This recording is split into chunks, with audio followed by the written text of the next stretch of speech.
Helldivers 2 is probably the most fun I've had playing a co-op third-person shooter since Gears of War 2. This game truly came out of nowhere for me. I didn't play or have very much interest in the first game, and based on the trailers and everything I saw leading up to the second game's release, it looked like a fairly standard sci-fi shooter, the same type we've been getting for the last two console generations. But boy, was I wrong. There is something truly special about this game and how much fun it is. I've spent every moment over the last couple of days trying to play it as much as possible. Though if you've been playing, you probably understand why I haven't been able to play that much. This game had a meteoric rise in popularity upon release that I haven't seen since Fortnite launched Battle Royale, and that unexpected player count has led to the game servers hitting a maximum capacity this past weekend for many players, myself included. This is an extremely frustrating issue. You just spent $40 on a game. It should be playable as soon as you install and launch it. However,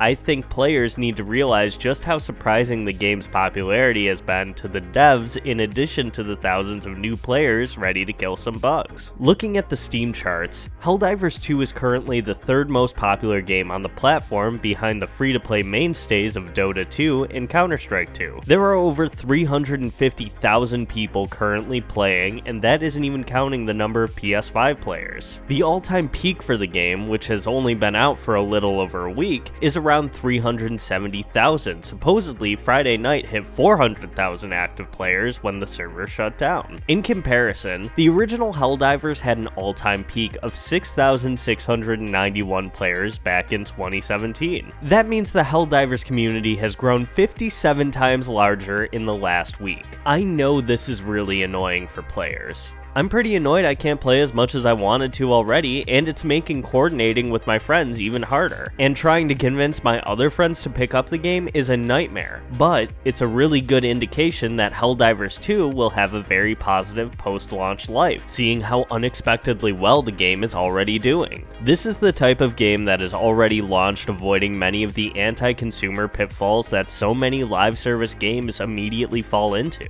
You don't have to spend an additional dollar to be competent at the game. You don't even need to stray from the starting stratagem and weapon options you begin with to take on missions solo with strangers or friends. Every aspect of being successful depends on your skill as a player rather than on the high-level weapons and armor you have. Compare this to a game like Destiny or any other live service game. They're focused on increasing your overall number, loot, and gear. Everything you do in those games is in service of increasing that overall number to do more difficult missions in the endgame with other players who have the same level of experience as you. In Helldivers 2, somebody who just installed the game can be just as valuable of a player as someone in the mission who has been playing since launch. This is going to be great for the game's health and encouraging new and casual players to join in at any time, making it okay to take large breaks from playing the game or missing certain events. This is ultimately going to encourage a lot more people to try Helldivers, and that's why it's okay to miss a few hours of gameplay while the developers work on expanding the prior server limit. As much fun as the game is, and how irritating it is that we're unable to play it freely right now, we aren't losing out on valuable in-game experience. Those are just my thoughts on the situation though. The dev team posted that they are trying their best to correct the problem, and it'll be fixed in the next couple of days. What do you think about this though, or just the game in general? We have a lot more Helldivers related content coming out in the near future, so make sure you like the video and subscribe for more of this content. And if you haven't seen it already, check out our look at the story and lore over on the main channel. Thank you for watching, and we will see you in the next video.